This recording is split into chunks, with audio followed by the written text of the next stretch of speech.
Welcome to ASA Central Line, the official podcast series of the American Society of Anesthesiologists, edited by Dr. Adam Stryker. Hello, everyone, and welcome to the Central Line podcast. I'm your host, Dr. Zach Deutch. Tonight, we have with us Drs. Frederick, Sieber, and Itay, Bentov, who are going to discuss with us perioperative care for older adults, the topic of June's ASA Monitor.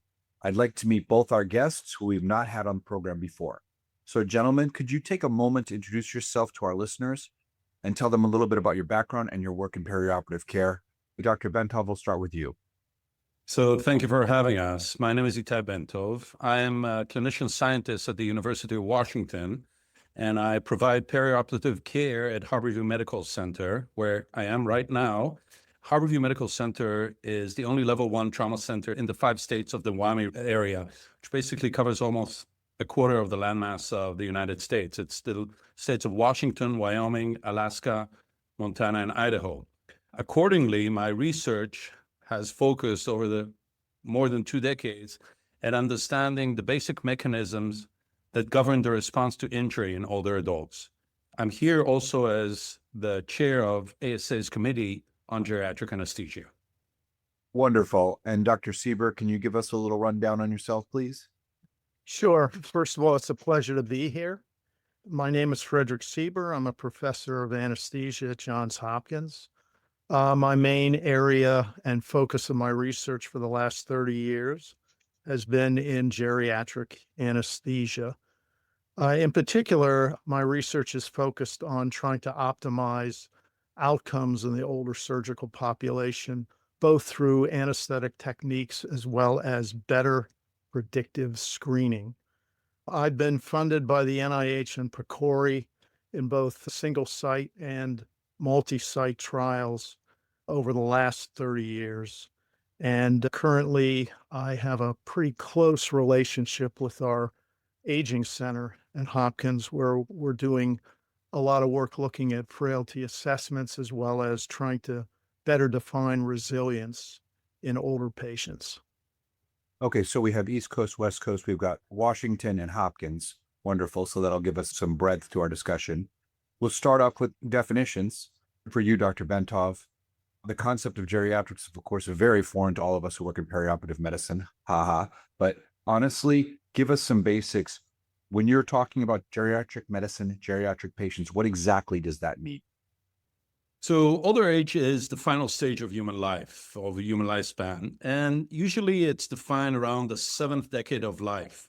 But that's not a good definition. And what we know is that, in my opinion, is that things get worse. Things sour up when you're geriatric. The outcomes become worse. So I think a better description of geriatric would be by functional health rather than chronological years. And when we look at outcomes, we see a distinct inflection point and worse outcomes that can start as early as age 55, for example, in trauma. Outcomes become a little worse, but there is definitely an accelerated deterioration that is often observed around 75 years of age or older. For example, patients who are older than 75 experience nearly double the risk of postoperative myocardial infarction.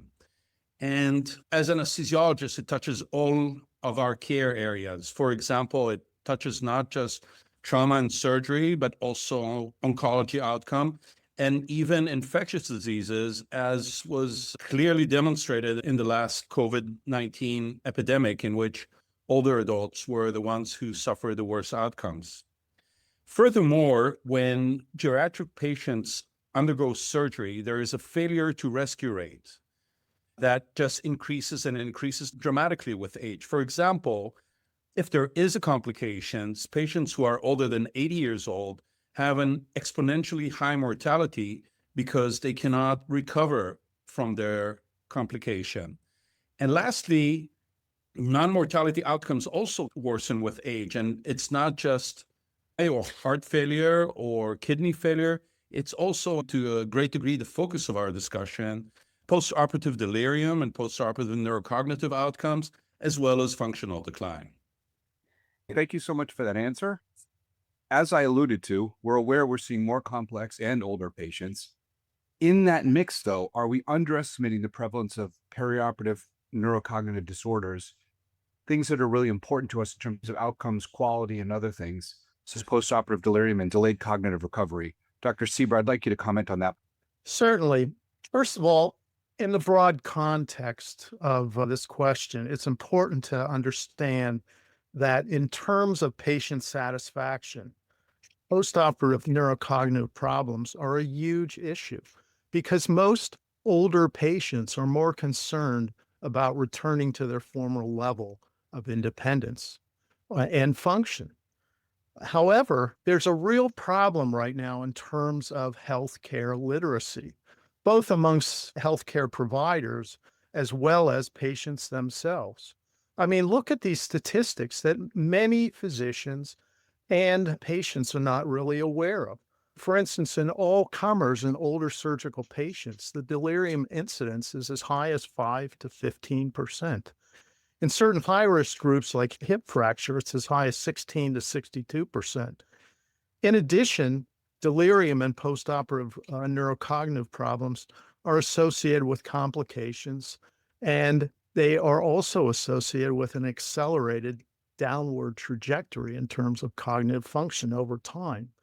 Yet, a lot of us are not aware of these particular problems. So it's incumbent upon us in the ASA and as anesthesia providers that we educate our patients along these lines about these particular complications.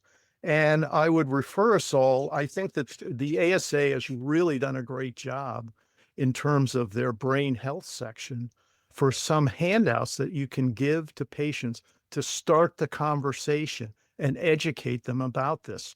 Because once they become aware of these complications, they're going to want to do something about it and actively participate with you in trying to ameliorate the cognitive effects of anesthesia and surgery. Okay, wonderful. So based on that, it seems to me that the idea of surgical outcomes is a fluid thing now. What is a successful surgical outcome? What does that mean? We fixed a fracture. We replaced a valve. But that's not the whole story based on what you just said. So Dr. Bentov, can you follow up on that? In the modern era of complicated older patients, what is successful surgical outcome these days? So I think we are seeing a paradigm shift toward patient-centered outcomes. The traditional outcome measures measured mortality, either short or long-term, morbidity, and hospital length of stay. All of these things are excellent and important. They're relatively easy to measure. Mortality is a binomial answer. Complication, we have Clavian-Dindo classifications, and hospital length of stay can be measured in days, but it seems important, however narrow. And I think we have evolved from simple survival and absence of complications to, again, patient-centered measures that include quality of life, functional recovery, and days alive at home. And people talk a lot about patient satisfaction, which is important, but just as important is our health-related quality of life, functional status, and again, going back to perioperative neurocognitive decline as an outcome. And I think the future direction that we're looking at emphasizes the integration of multiple stakeholders' perspective, the patients, their families, the physicians as well. But we need to look at what is important for the patients themselves. Okay, so based on the idea of trying to challenge some of our traditional beliefs, I'm going to give you, Dr. Bentov, an open-ended question that's along similar lines. What myths or misconceptions regarding perioperative care, and especially perioperative care of older adults, would you like to dispel for our listeners? So I think it's very important for us to identify the fault in ourselves. And I think the ASA recommendations, the ASA advisory provides some of these answers. So I think the first misconception is that anesthesia causes dementia or Alzheimer's disease. And yes, it makes sense because the target of anesthesia or general anesthesia is the brain, and then people develop perioperative neurocognitive decline. It would be easy to assume that anesthesia is the cause of perioperative cognitive decline. or neurocognitive decline. There's ample evidence that suggests that this is not the case. It has to do with surgery, it has to do with normal aging and potentially other stuff. But thinking that anesthesia leads to Alzheimer is probably wrong. The second myth that I see a lot is that regional anesthesia is better than general anesthesia for prevention of delirium. Well, we've seen a few studies, the Regain, the Rugged trial, that were aimed at almost the classical example, which are hip fracture patients. And in those studies, large multi-center studies, they studied regional versus general anesthesia. And what these studies found was that neither for acute delirium or even for 60 days functional outcomes, there really is no difference. I'm not suggesting that there's no place for regional anesthesia. There is definitely a place for improved pain control. There's definitely a place for maybe avoidance of opioids and using other measures. But thinking that using regional anesthesia is going to prevent delirium is probably not true. And the choice of anesthesia should be a preference-sensitive decision suitable for shared decision-making. And the last one, again, addressed by the advisor as well, is that inhalation anesthesia causes more cognitive problems than TIVA. There is a large PCORI, the THRIVE trial, that will provide maybe answers in the future. But at this point, we have nothing to support the fact that patients on TIVA have less perioperative neurocognitive decline than patients who are receiving inhalational agents. Okay. So just a clarifying question, that what you say makes sense, and clearly you're up on the literature that is supportive. I think that we could say that with some confidence that if we do only a nerve block on a patient and give them no intravenous medication, that this would be beneficial in terms of neurocognitive. We could say that at the least. Well, this is a really controversial area. The best randomized controlled trial data that we currently have is from the STRIDE study. In this study, patients were randomized to light versus deep sedation during spinal anesthesia for hip fracture repair. No difference in delirium incidence was found between light and deep levels of sedation. This suggests that the level of sedation is not an important contributing factor for prevention of postoperative delirium. Okay, that's helpful. And we know it's not as simple as that. There's no protocol, there's no magic drug, there's no magic situation. That doesn't make many of these anesthetics and these clinical situations very challenging when patients are old and frail, and often we're being asked to provide care in high impact, high risk, invasive procedures. So I think that's a challenge for all of us as ASA members and as anesthesiologists working in this world. We talked about some resources, ASA advisories and things like that. Dr. Sieber, what type of assessments can we do ahead of time to alert us to patients that are at risk and then need special attention? We kind of know this by the sniff or the eyeball test, but there's got to be more to it than that. Sure. And for answers to these questions, I would refer our listening audience to the Brain Health Expert Panel article that's provided in the Brain Health section on the ASA website. But in particular, some of the things that they outline are the following. First of all, it takes a village to really do good perioperative cognitive care of patients. And this means that you need to try to enlist a multidisciplinary team. You want to have your nurses involved. You want to have your anesthesiologists and your nurse anesthetists involved, all in these types of key actions. In addition, your surgeons have to be on board, as well as your internists and geriatricians, and they can all help in improving the outcome of patients. But in terms of just key actions, things that you need to think about are, first of all, baseline cognitive screening. There's a lot of tests that you can do, and the choice of tests depends on the resources and time available in your preoperative clinic. You also want to carefully assess patients for risk factors for cognitive dysfunction. And these are important things to consider. First of all, questions like, have you had prior confusion in the past? You also want to look at their comorbidities, because obviously sicker patients are more likely to have cognitive problems afterwards. Emergency surgery is a big risk factor. Age, of course, which we've alluded to.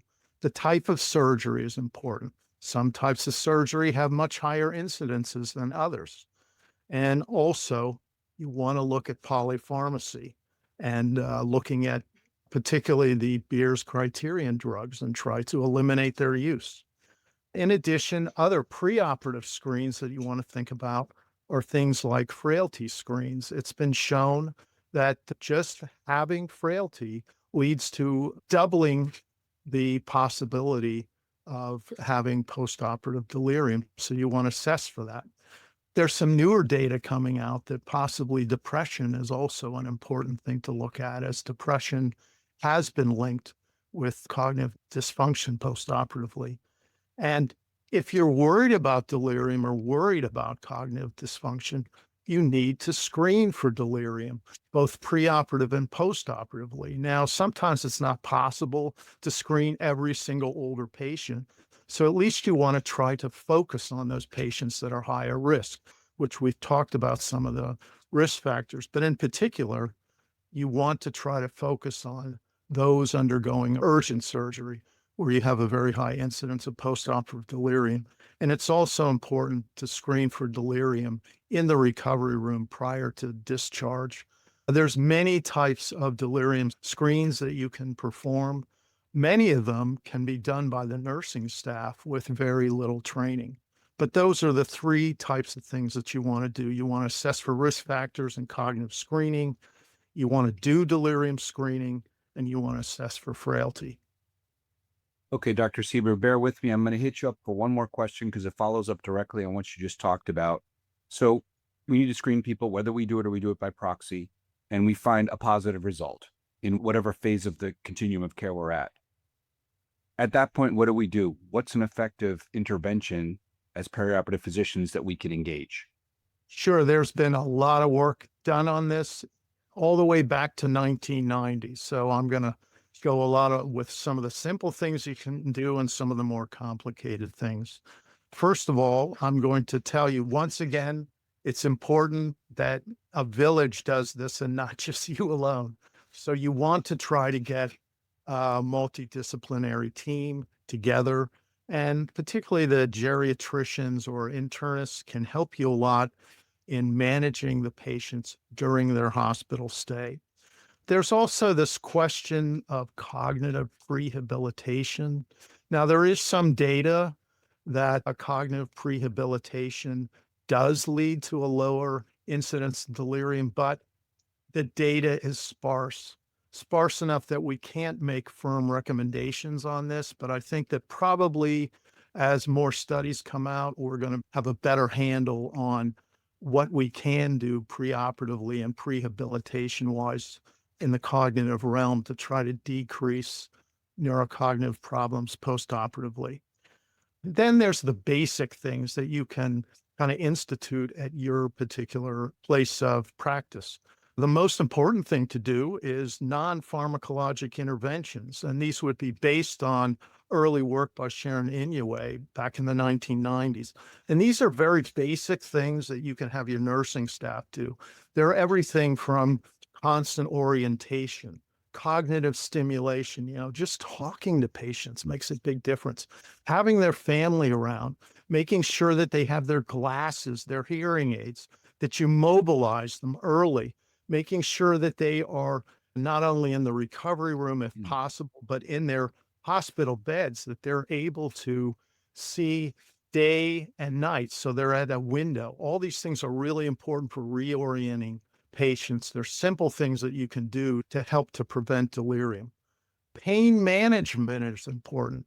You want to make sure that their pain is adequately treated, but you want to think about multimodal types of pain mechanisms or pain management techniques, particularly those that are opioid sparing.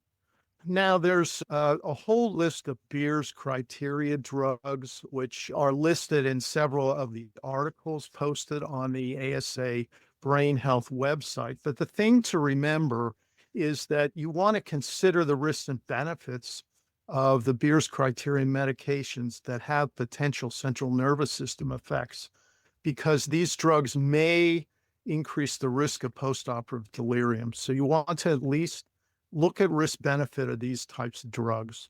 Now, bispectral or use of BIS intraoperatively is highly controversial. So I'll say that probably BIS is best used as a means to get the anesthesia dosing right. So you don't want to overdose these patients or give them too much anesthesia. And maybe you can use BIS intraoperatively as a means of getting the dosing right in our older patient population.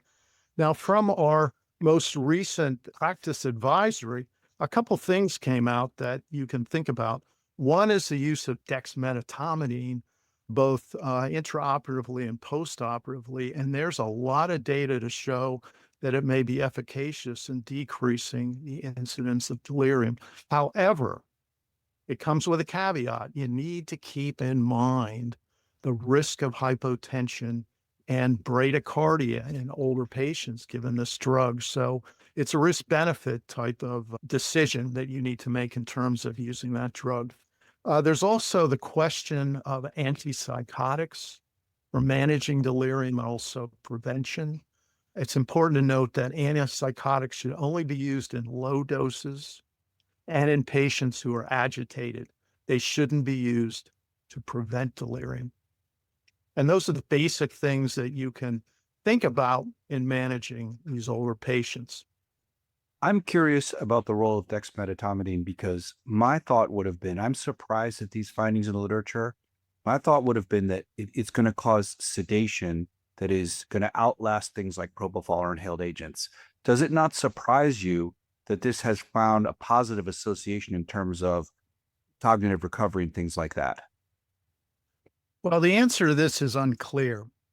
However, it's probably due to the difference in mechanisms of action of these drugs. One functions primarily through the alpha adrenergic system, the others through the GABAergic systems. Okay, I appreciate that answer. And I think we'll have to keep an eye out for research that translates more directly to our system because it is a topic of interest. Yeah. We're going to pivot to your partner in crime from the West Coast, who's been on the sideline for a minute here. We've got to get him back in. So we're going to move past screening and assessments and talk to a basic thing, which is super important to us in the perioperative setting, which is communication. What role does that play? How are we going to effectively communicate with patients, families, staff members, and proceduralists in terms of dealing with patients that are older and at risk? And how can we make that optimal to try to make the experience work best? Dr. Bentov, that's for you.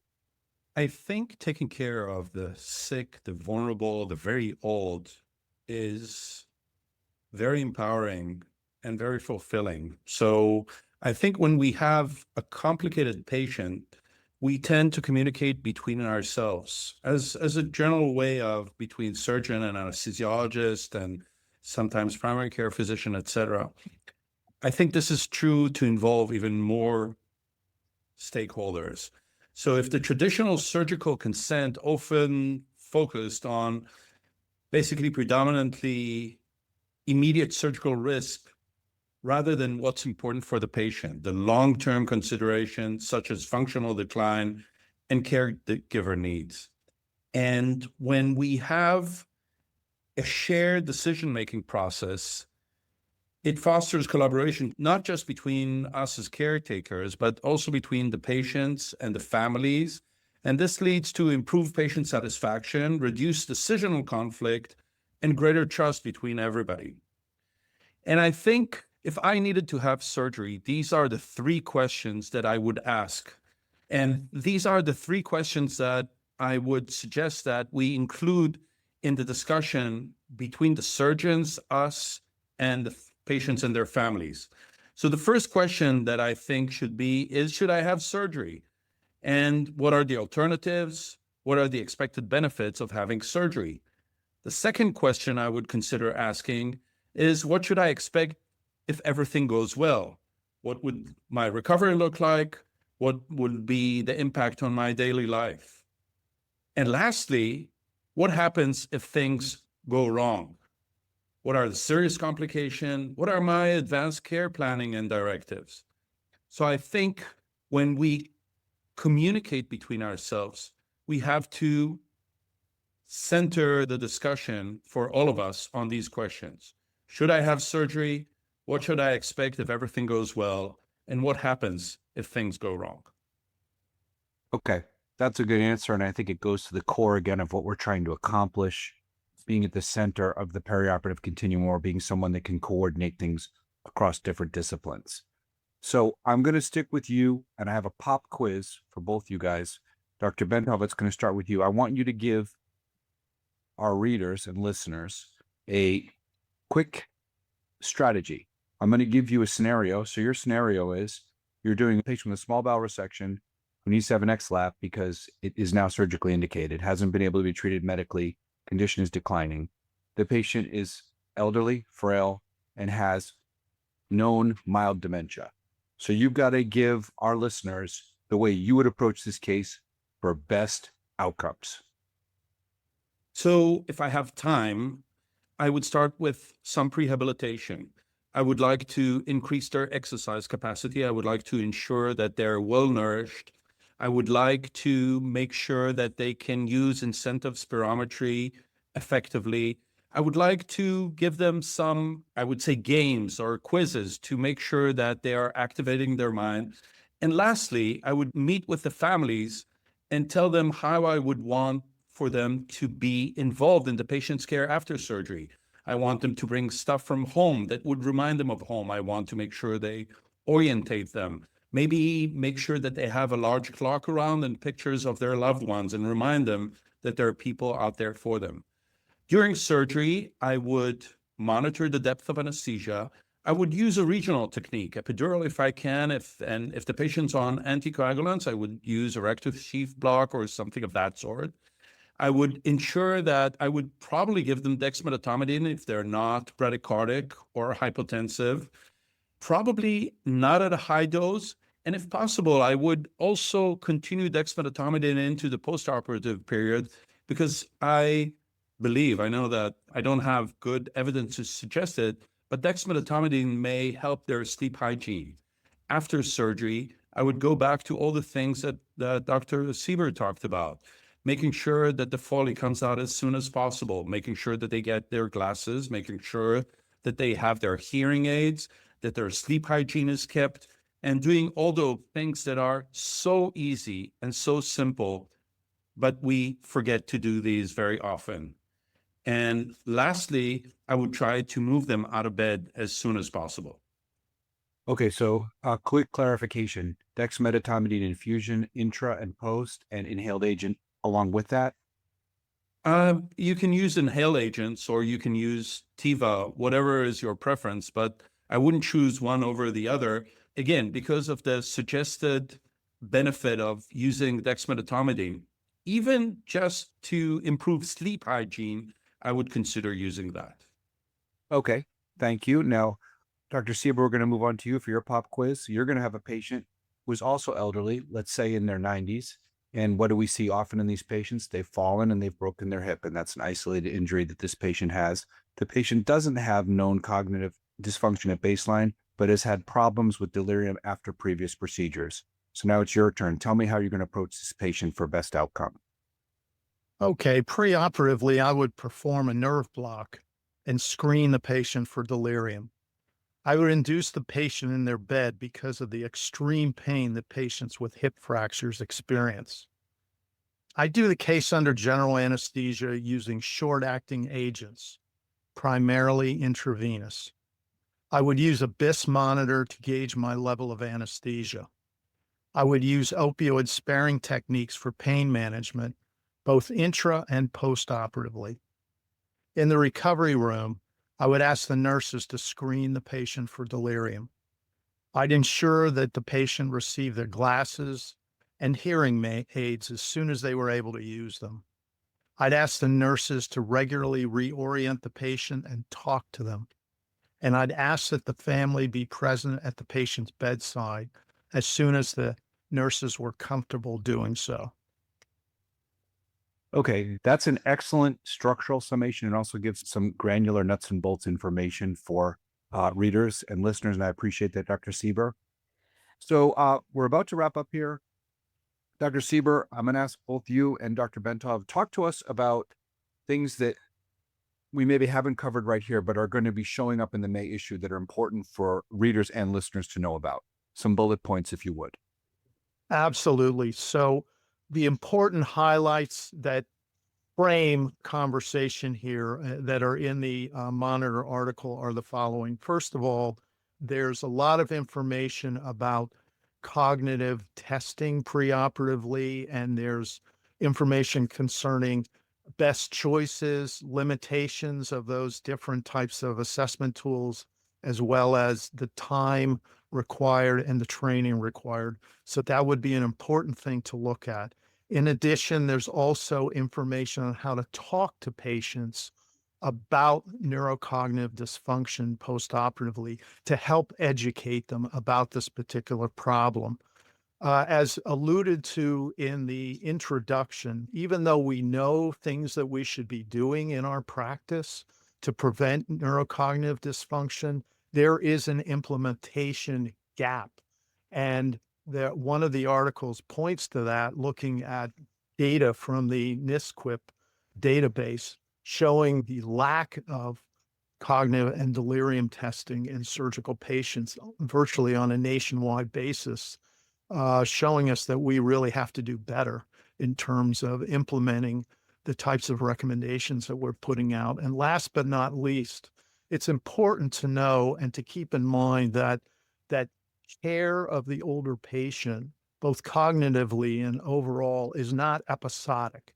It's not just in the hospital, but it should be a continuum. And technology, especially things like smartphones, AI, watches that we can look at people's activity, all these kinds of things can expand the continuum of care of the older patients. And we're probably going to see changes in our management of patients that will reach out from beyond the hospitalization to at-home types of monitoring. Okay, and Dr. Bentov, anything to add to those bullet points, things that people should be looking out for in the June issue? I think the June issue can be used as a toolkit. The groundwork is already laid out. It's time to use that. And we are at the ASA and at the different committees looking for ways to improve care of older adults. So if anybody has anything, please reach out to us, either to participate with us about thinking forward about how to improve the care, just to get an advice. We're open and we'd love to communicate with you. And that's a great note to end on. We are a community. We face a lot of the same challenges. I know I face them very commonly in terms of older patients that are frail and families that are concerned and patients that are concerned. So we pool our knowledge, we pool our best practices. We're all going to come out stronger. I thank both of you gentlemen for joining us here tonight and giving us so much useful information, things to think about, and ways to try to refine our own practice. I look forward to reading the June issue, and I think the listeners would be happy to do so as well. We appreciate all of our listeners tuning in. And as always, for more information, you can tune into asamonitor.org, and we look forward to seeing you again on the Central Line podcast. Take care. Access ASA's Perioperative Care of Older Adults Practice Advisory with evidence-based recommendations to reduce complications, support independence, and improve outcomes. Explore tools, courses, and resources at asahq.org/older-adults. Subscribe to Central Line today, wherever you get your podcasts, or visit asahq.org/podcasts for more.